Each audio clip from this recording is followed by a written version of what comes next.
Hello, I'm Lucy Franklin. Today I will be talking about the North American porcupine and its importance in our ecosystems and that of Kamiak Butte.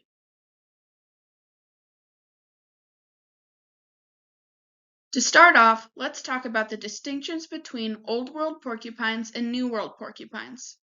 Old World porcupines are those that live in Europe, Asia, and Australia, while New World porcupines reside in North and South America. Now you might be wondering, why is there such a difference between the two that they are coined as new and old? That's a good question. All of it has to do with the way the quills of the porcupine are dispersed. Old World porcupines, which belong to the family of Hystricidae, have their quills embedded in clusters, whereas New World porcupines, which belong in the family of Erythrosontidae, have singular quills interspersed throughout their body with bristles, underfur, and hair. Now, there is a belief that porcupines can throw their quills, but be not afraid because that is untrue. Instead, their quills can easily detach from their bodies when met with attackers, so you can rest assured that porcupines won't be waiting to shoot or throw their quills at any passerby.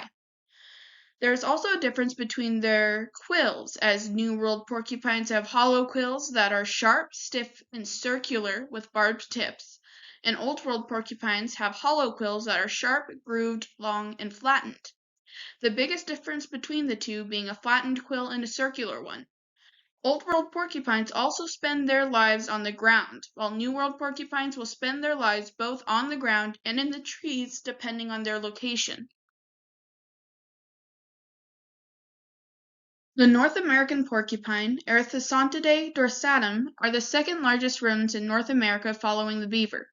You may find it hard to believe that these prickly guys belong to the family of rodents, but when you look behind their rough edges, you can see a possible resemblance to the features seen on other rodents within the family. Porcupines are nocturnal, but their white tips and black markings on their quills help them stand out to other predators that are colorblind. Therefore, those that are nocturnal can be warded and warned of the potential danger they would face. Porcupines' paws are equipped with long claws and their soles are hairless with a pebble-like surface that makes it easier for them to navigate their way up trees. Their paws allow them to achieve a higher surface area when walking along branches, and they need that good sense of touch considering the fact that they have horrible eyesight. The sense of touch is what allows them to better walk along branches, and those claws help them hang on with their hind legs whilst they eat with their front paws, and they can also obtain more stability by stabbing their spiky tails into the bark of the tree.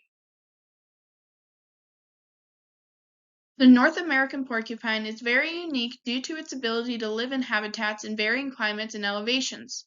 They can live in the open tundra, deciduous forests, and desert shrublands. Their choice of habitat depends on the biomes in which they live and their locations. In the Pacific Northwest, these guys primarily live on the ground and in the trees depending on the time of year. On Kamiak Butte, you are likely going to find them living peacefully in their nests up in the trees. Who would have thought that these bulky porcupines could manage to build nests in the trees? This is important because it allows them to chill out up in safety and view their surroundings. The more tree foliage and shrubbery there is, the more likely they are going to roam the forest floors because they have more cover from predators on the ground as well as in the air up in the trees. During the winter, porcupines tend to live in dens when they are available as well as their nests in the trees. Living in the trees can provide insulation from the cold as well as cloak them, and can even supply to them food and nutrition.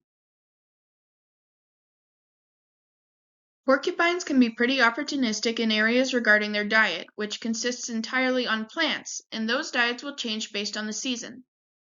Porcupines do not hibernate during the winter, being active all throughout the year. During the spring and the summer months, they are quite selective and will try to eat plants that have high nutrient contents. This is the season where they could afford to be the pickiest. Some of what they eat includes wildflowers, clovers, shrubs, twigs, seeds, fruits, and nuts.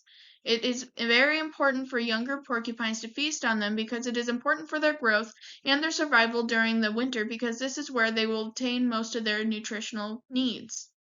During the winter, porcupines will be ready to start eating hard foods with the growth of sharp, durable teeth. They will eat anything from pine needles, woody stems of shrubs, and even the barks of the trees they live in or around. One of the porcupine's favorite foods to eat, especially during the winter, is the inner barking cambium of the ponderosa pine, Pinus ponderosa. This food is like candy to them, very sweet, and provides a good amount of sustenance. Though porcupines are believed to be fairly quiet individuals and hard to find, during their mating season they can be quite the chatterboxes, where you can hear them squeal, cough, grunt, whine, or simply just chattering their teeth together while they're shuffling around. So if you're ever out during the mating season and happen to hear them, don't be concerned.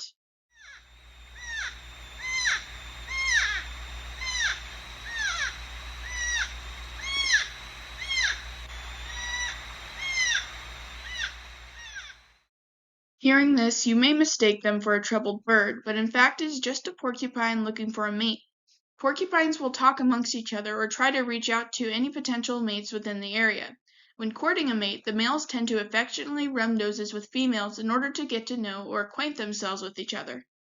In order for females to find mates during ovulation, they will become very vocal and will mark areas with their urine to attract males. Now, don't go thinking that it is this easy to find and court a mate. No, males need to assert their dominance over other males and defend the female if he wants to mate.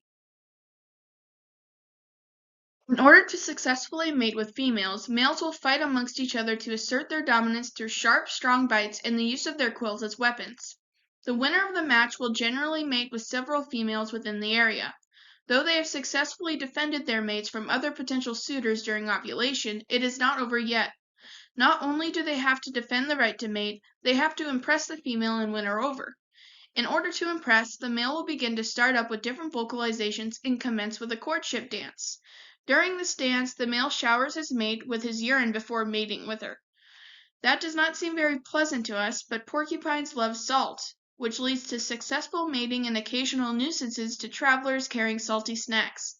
Courtship is very important for mating because females need to be willing to mate with males, and once they are thoroughly impressed and the dancing urination has ceased, he can now mate with her.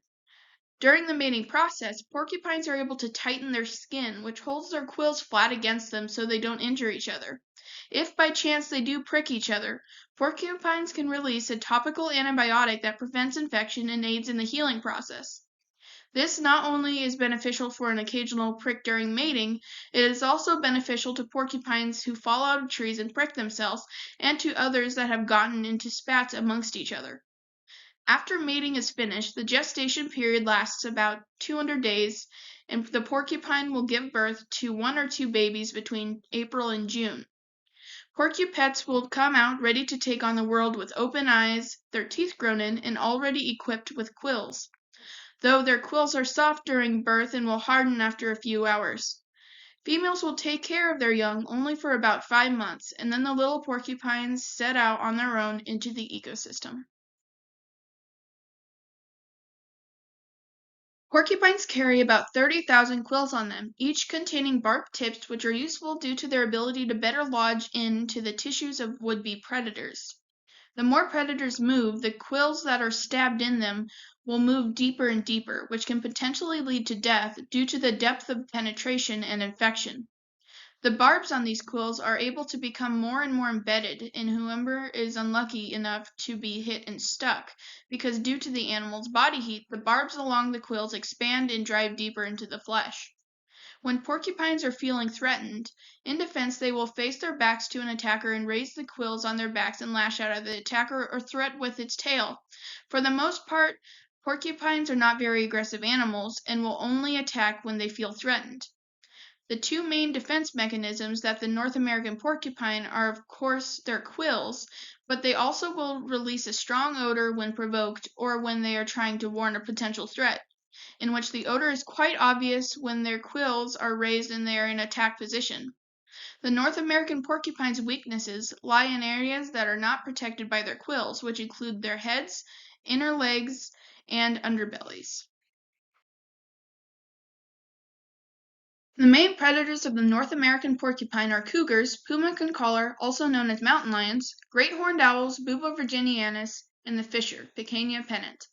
Fishers are especially prevalent in killing porcupines than the other two. Tree cover is important for the porcupine survival in Kamiak Butte because they provide shelter from these predators. Without it, porcupines would be far more vulnerable. Since fishers are small, quick, ground-based animals, they can easily catch a porcupine by surprise by coming up from underneath out of their holes. On Kamiak Butte, mountain lions and great horned owls are prominent predators, where fishers have not been seen on the butte or in the area. Great horned owls tend to strike fast with a quick kill, important for preying on porcupines. Therefore, when an owl decides to attack, there is a high probability of a successful kill. On Kamiak Butte, porcupines will face various issues when defending while up in their nests, where if a mountain lion were to attack, they would be attacking from the trunk of the tree, and in that case the porcupine would want its back to face the trunk. Yet, if a great horned owl were to attack, it would most likely be from the outside of the tree going towards the trunk. In that case, the porcupine would want its back to face away from the trunk, making it susceptible to a mountain lion attack. Though there have been no sightings of fishers on Kamiak Butte, that does not go to say that they are definitely absent. It may mean that we need to look at other things such as signs of habitat or interaction. Though it seems that either way porcupines are at a disadvantage, because whether they are in a tree or on the ground, predators can attack at all angles, it is important to keep in mind that porcupines are protected by an armor of nasty quills. They will not be an easy kill for any predator, because one misstep and they're risking a face full of quills. On Kamiak Butte, porcupines have a very big impact on the trees, specifically the ponderosa pine. Porcupines prefer the ponderosa pine when they reside in trees and for feeding as well because they are well protected and enjoy the sweet treat it provides during the winter. One issue regarding feeding on these pines is that if they are fed on too often, the tree can die or be prone to getting infested with western pine beetles, Dendroctonus brevicomus. This could result in eventual loss of food and habitat needed to survive during the winter. Though it seems that their interactions do not benefit these trees, they are important for maintaining the ecosystem. This is seen through their climbing up trees and nibbling and breaking off branches on the way, which in a way acts as a trimming service to the forest, allowing sunlight to better peek in and reach the shrubbery and plants on the forest floor. They can also provide habitat for others within the ecosystem by dropping these branches, creating ground cover, as well as providing habitat for birds with vacated nests that are no longer in use.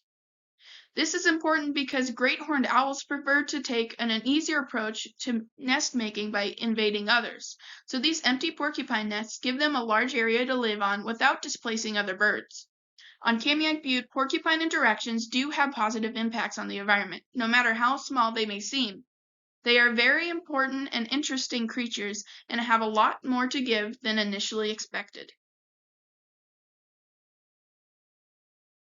That is all for this video. I hope that this was an enjoyable experience and that you learned something new. Thank you.